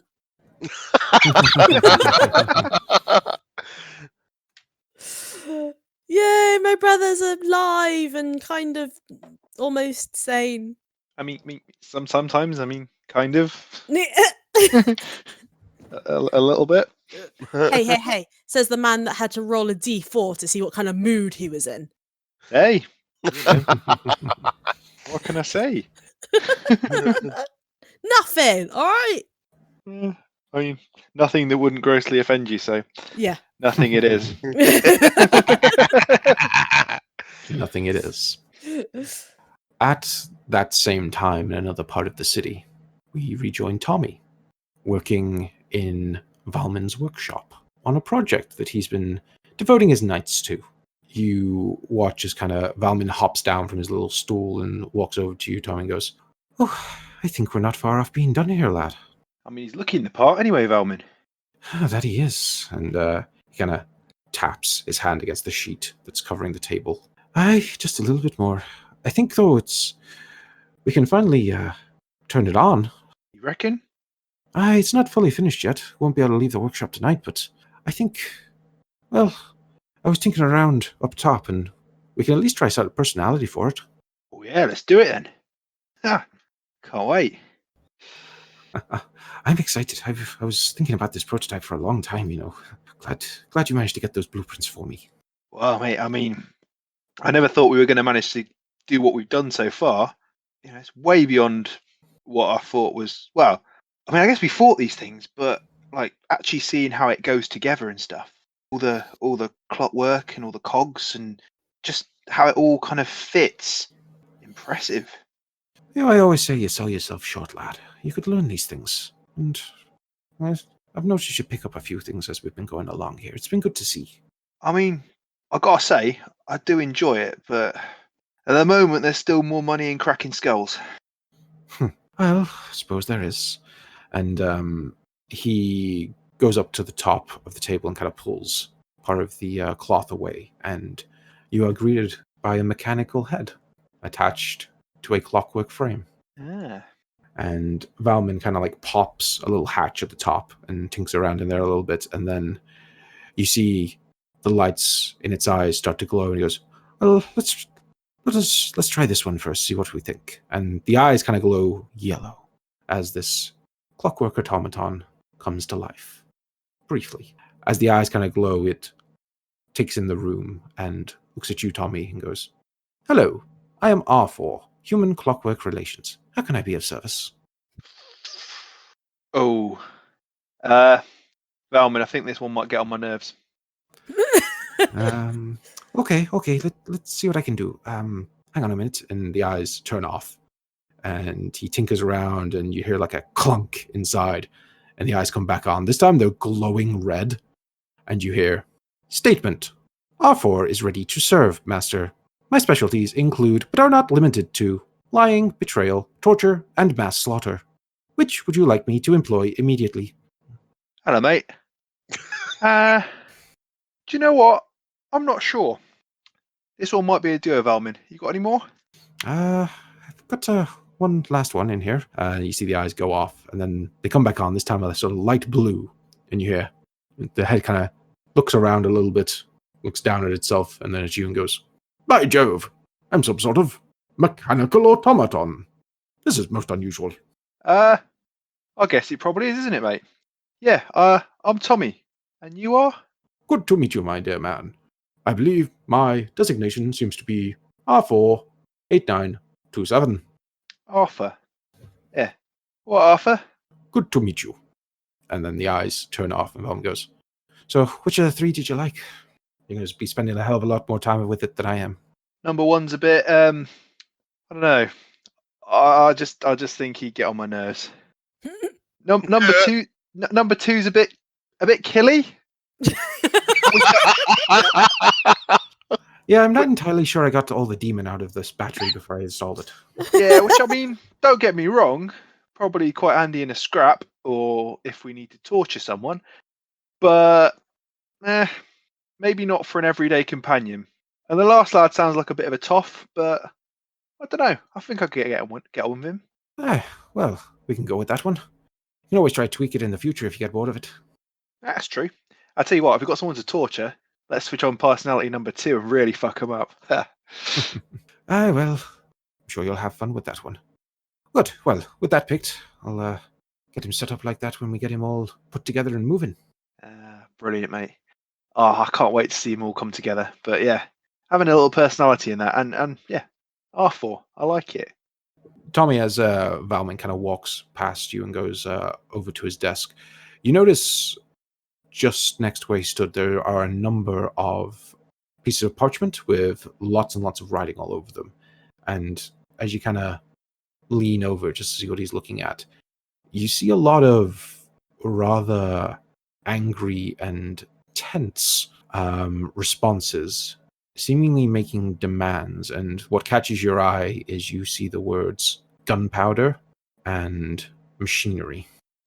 Valmin, mate, you better not be getting into any other sticky situations.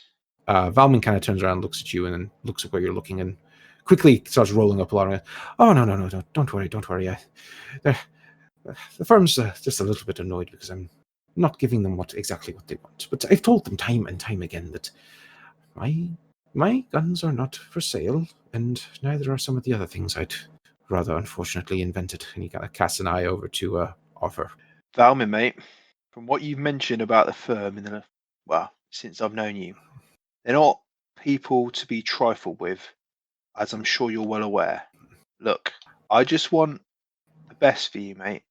I don't want to see you get hurt. Oh, I appreciate it, lad, but don't worry about me. I can take care of myself, you know. I mean, you say that, Hey, I managed to escape from an entire research lab full of demon-possessed robots. I can do all right. Yeah, you did. Just stay on your toes, mate, all right? And if I'm not here and you need me, you know how to find me. We'll do, lad. We'll do. All right, Hey, let's get back to work. Maybe we can get this finished soon. all right, let's do it. Sophia, as you reach home, you're actually a little bit surprised to find that you're the first one home. Solara's still at the Temple of Mystra, and Tommy is off working with Valin. You get in, the house is quiet, and you just get ready and go to bed. As you're lying there and trying to get to sleep, you hear a voice. Fuck's sake.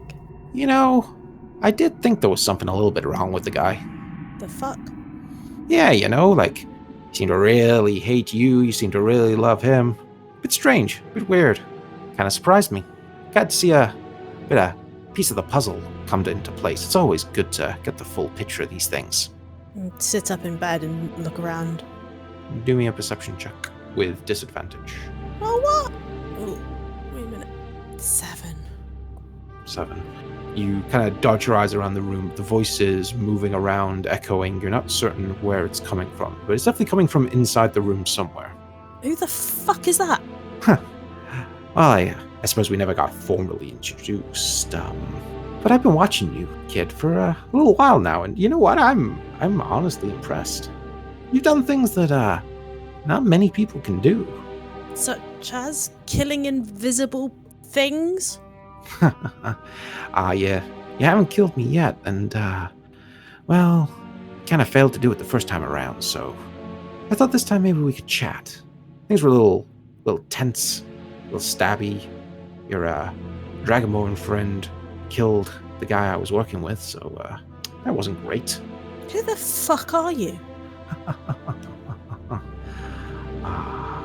You saying you don't remember me? Well, I guess I never really showed myself at the time. And I didn't really get a chance to speak to you because your little half-elf friend kind of got in the way. Oh dear. My name's Zolgus. It's a pleasure to make your acquaintance, Sophia. Hi. Hi. We've met, have we? Well, met's a strong word. I've been keeping an eye on things. You and your friends get into some interesting situations. You know that? I mean, first I was just following along to slit your throat when you fell asleep, but hell, that very night you were all glowing with dark, shadowy energy, and yeah, it was weird. I saw you get taken over by a rather impressive bit of power when you killed that Umber Hulk. That was something you don't see every day. And I thought, well, hell, something's taking an interest in you. Maybe I should. I start itching for my swords. Now, let's not be hasty. I'm not here to attack you. I'm just here to have a little conversation. Fill in maybe a few more puzzle pieces for you. I'm not one for conversation, mate. You probably guessed that. Yeah, you have quite been quick to knock an arrow or draw a sword. But I like that about you. It keeps you unpredictable. Just tell me what the fuck you want. Okay, straight to the point. I can understand that. My point is this. Some rather dangerous, monstrously powerful entities seem to have taken a bit of an interest in you. And when that happens, people like you end up dead. Or insane and then dead. I've seen it countless times. It's unfortunate. But I'm not seeing anyone struggle like you have against it. You fought, you won, but now I don't want you to feel like you can just rest on your laurels, because I can tell you from personal experience that the big bads of this world, they get knocked back, they tend to take it personal. And I came here just to ask that maybe one day, when it comes to it, when your back's up against the wall, your friends are all dying and dead, maybe you want something in your back pocket, so to speak. A trump card, something a little special to break out. Something for a rainy day, you know? And this involves you how? Well, I'll be straight with you, my dear. I'm what they call a devil. Have you been learning about us in your little, priestly school? I literally then really go towards my sword. Now. We're not all as bad as you might think. And, let's just say the parties I associate with are a little bit concerned about a few things. And do me a religion check. With advantage, because I'm all religion-y now? Are you actually proficient in religion now? No. I would say just roll me straight up. Like, you've been studying, but this is more of a broad Oh, knowledge. fucking hell, another 7. 7, wow. Yeah, so he has not really taught you a great deal about devils yet. You know they often try to strike deals, they live in the 9 hells, that's about it.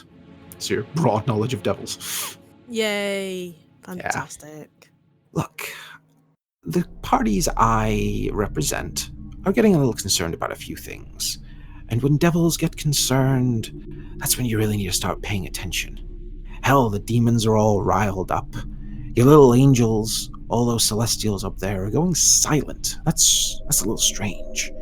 Hell, even the blood war seems to be quieting down at the moment. It's like there's a storm coming and we're all just sort of waiting for something to happen. And the people I work with don't like not knowing things. It's kind of my master's thing, knowing stuff. And then I stumble upon you. And you seem to have a little link in here, and you seem to be fighting against it. So I come with a little bit of an offer. And you don't have to accept right now. All I'm saying is you might want something in your back pocket that one day you need to pull out to save your little life, maybe even save your friends' lives. Doesn't that sound reasonable? You don't have to say yes right away. You could never even pull for it. Okay, just say it. What is it? Nothing. And on the bed next to you, you see it's like a chain link silver bracelet appears. And as you look at it, on one side, there is an engraving of some sort of devilish entity. And on the other side, it's completely plain. And you hear the voice go, "When that day comes, and you want to speak to us, take that bracelet off your wrist and turn it so that that little devil symbol shows face up. Until then, keep it face down. I'll keep it in your bag if you want. I'd just keep it on your wrist because then it's easy access, you know. You never know what's going to jump you in the dark." Dude, you're freaking me out. Okay, fine. Wallet, I'll take it, whatever. You best be freaked out, girl. Because things are freaky out there. Things are getting a little bit dark. But I'm glad you're taking it. It seems that you're taking this shit seriously. It'd be a shame if you didn't. I've known far too many people, mortals like yourselves, die because they don't take things serious. What exactly are you getting out of this? When the day comes that you need to use that, then we'll talk about what we get. But until that day, at least you know you got something. Yeah. Well, you know what? As Tommy's learned, not that you can hear me, but having a little summit in your back pocket can go to your favour. So I don't know. So do you take the bracelet? I will stow it in a pouch or something. Okay. Of your cargo pantaloons or whatever. you wear. Indeed. Yeah. I Okay. don't really want to touch it. So are you picking up and putting it in a pocket, or are you doing something else with it? Well, you know how like people that have dogs have like poop bags? Getting a bit of cloth. Yeah. So I'm wrapping it out, like taking it inside out, putting my hand in it, and then kind of like grabbing it and trying not to touch any of the shit. Okay. But you are still taking it. You are Yes. still taking it up. Okay. You pick it up like that. It doesn't do anything to you. It doesn't suddenly shock you with magical energy or something. You just pick it up, put it in the bag. Yeah. If I had a bag of holding, that would be a good place to put it. You still not get it back. I might actually just take it to the Doom Guide. Well, have a think. Mm-hmm. It's up to you. Right. But speaking of a man holding a bag of holding, Yay! we have now reached the day where Rogar wakes up. And Rogar, you open your eyes for real for the first time in a long time. You're lying on that stone slab in the temple deep underneath the city. And as you blink and look at your arms, you're wearing that strange armor that you envisioned in the Dreamlands. It has returned with you, along with everything else. Awesome. As I'm you guessing kind of... I was going to say, I'm guessing my left arm's still kind of glowing a bit. Yep. Cool. As you kind of sit up and look around, you see that there is someone stood in the corner who just seems to be one of the typical cultists you see around. And he looks up at you and goes, "Ah, Sir Rogar, she said that you would awake today. Do you require anything of me?" Yeah. Just has anybody arrived yet? And is she still here? Yes or no? He shakes his head to the first bit and then goes, "Yes, the mistress is in the middle of something at the moment in the ritual chamber, but she says that I am at your disposal if you require anything."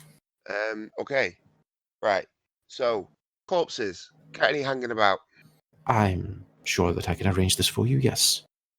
Right. Yep. Probably go- literally hanging, actually, from the Yeah. the decor of the Crimson Tongue. Probably. "Would you like them taken to your room, sir?" I would. Definitely. Is this not my room? No, this was just the chamber that she brought you to. That you do have a room. If I can lead you there if you wish. Yep. Let's make haste. I've got things to do.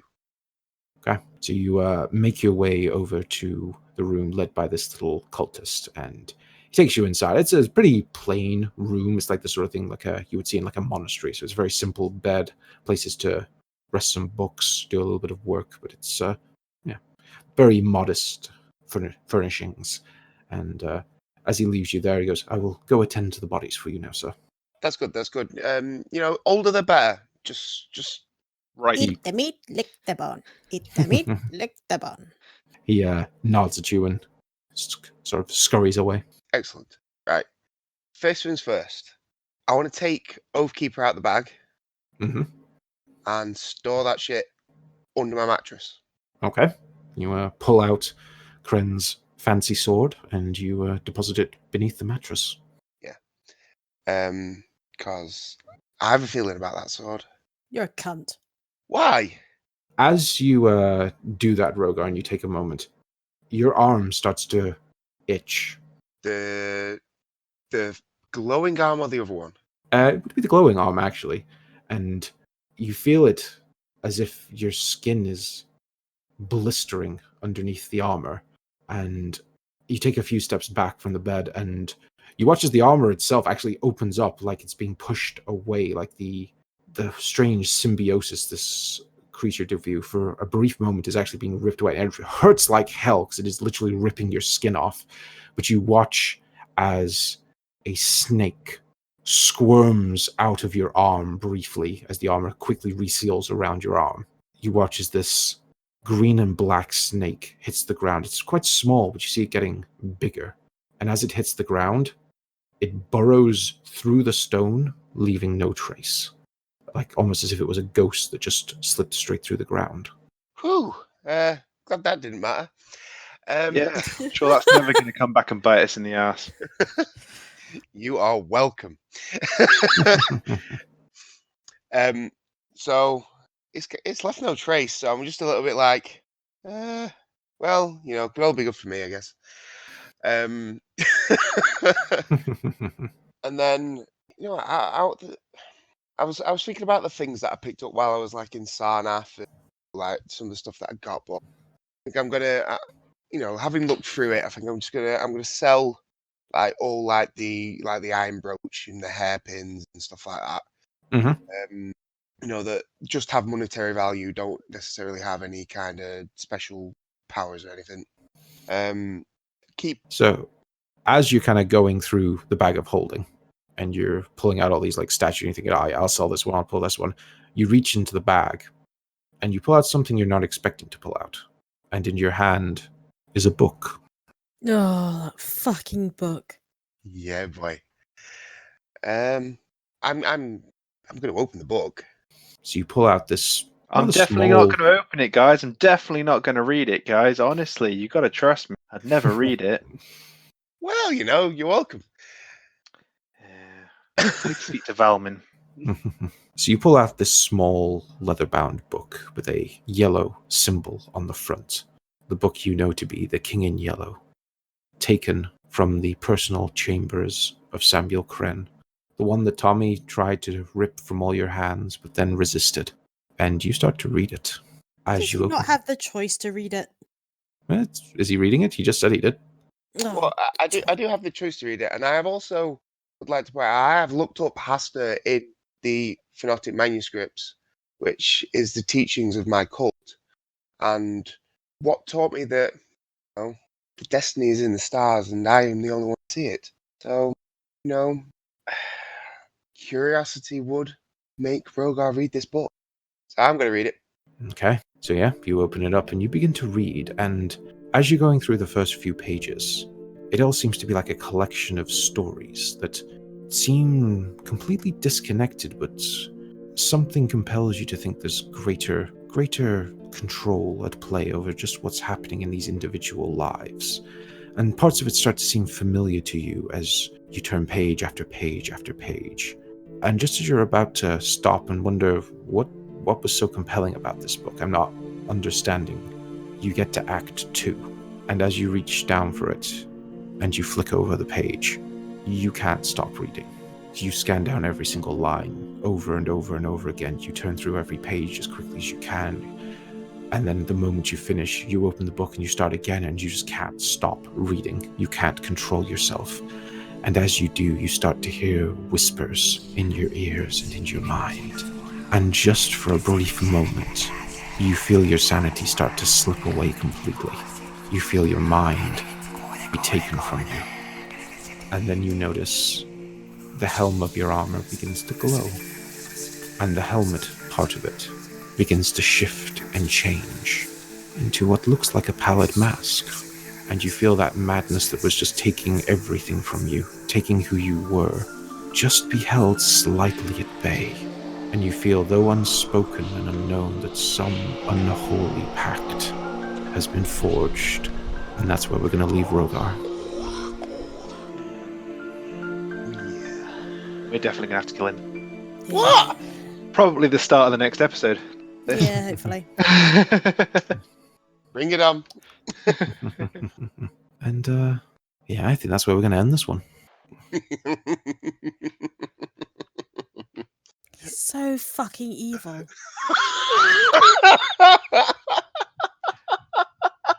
I mean, I'm genuinely interested how Cook's plans would go if we just start fighting as a party. Because I mean, that's where it's kind of heading. I don't really want it to head that way, but it's where it's kind of heading. Maybe. Who knows? He'd probably die. There are greater forces at play than any of us. I know, but Hey, as far as I'm concerned, there are no written plans that you guys fight each other. I have a whole story that is yet to unfold that you can influence and change as you may. yeah, interesting. Okay, let's see what happens. Let's see what happens. And, well, I hope everyone enjoyed that one. Nice jump back into D&D. Yeah, definitely. Yeah, it was nice to finally do the arena fight, and that was pretty fucking close. I gotta say. Yeah, that was. Yeah. I You was almost one, died. I was one hit away from death, Mhm. and then I pulled out that motherfucking critical. Yeah. Yeah. That crit is what got you, because I was kind of thinking, right, if I don't attack you with Reckless now, you don't get advantage back against me, so I'll play the odds and try to take you with the full 3 attacks rather than just one wild swing. Yeah. And then you fucking crit, and I was like, God damn you. Man, that was close. But yeah. Very close. Very well fought, and very well RP'd, everyone. I think it was a good one. Thank you. Yeah. Yeah. Did enjoy it. Yeah. And Didn't cheat that much, anyway. it's yeah, well, I'm hoping Arc 2 has kicked off beyond your wildest expectations, and everyone listening at home enjoyed as well. If you want to speak to any of us, you can find me on Twitter. I am at Treason No, and my players are there with their player names and GTNP at the end of it.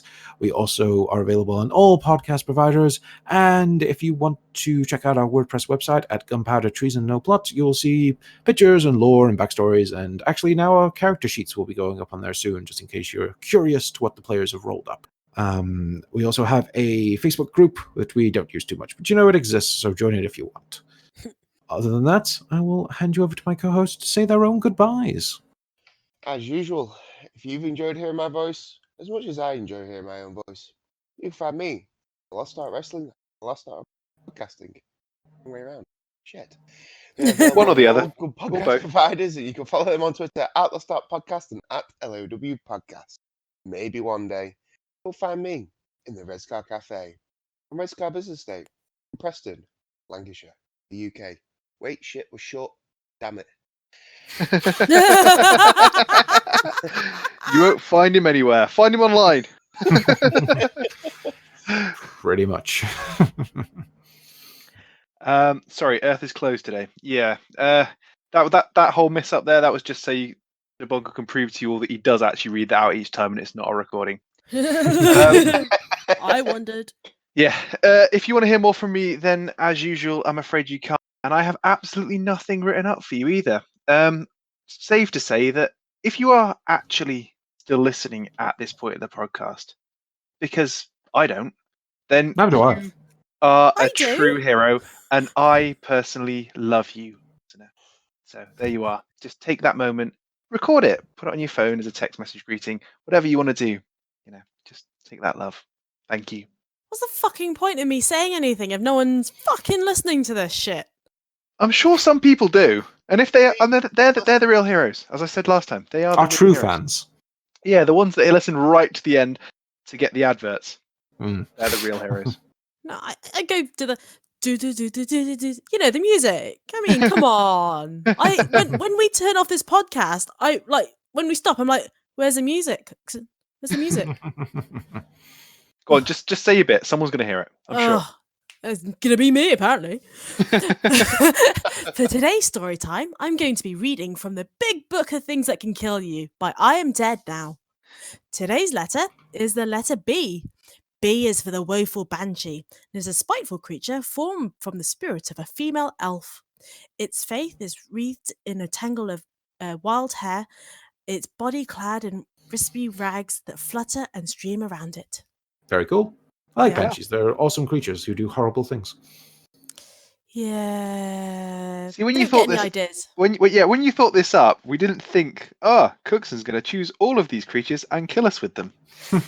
We really should have thought that.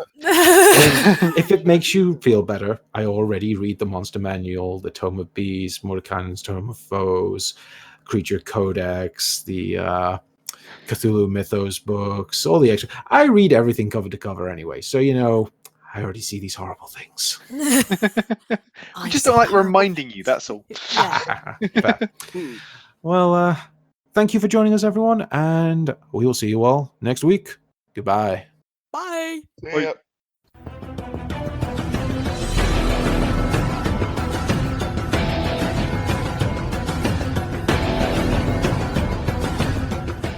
Well, hello there. I'm Dr. Evil, and my minions and I were wondering something. Are you evil? Does it bring you great satisfaction when you see somebody trip? Do you frequently plot the demise of those that have wronged you? Do you associate more with pop culture villains than you do cliché heroes? Does just looking at a do-gooder make you go, ugh? Are you looking for a podcast featuring other like-minded villains who speak about any and all things evil? You answered yes to any of these questions, and I have something very, very special for you. A Necessary Evil podcast, part of the Necropodicon Network. We eat, drink, and sleep villainy. Our podcast has everything from villainous plots to tips and advice on how to become a better villain. So come on over. We'll leave the door unlocked. And I might not even booby trap it this time. Ha ha ha! Thank you to Sirenscape for some of the music and sound effects that you heard within this podcast. They do amazing atmosphere and music, so make sure to check them out at www.sirenscape.com. Epic games need epic music.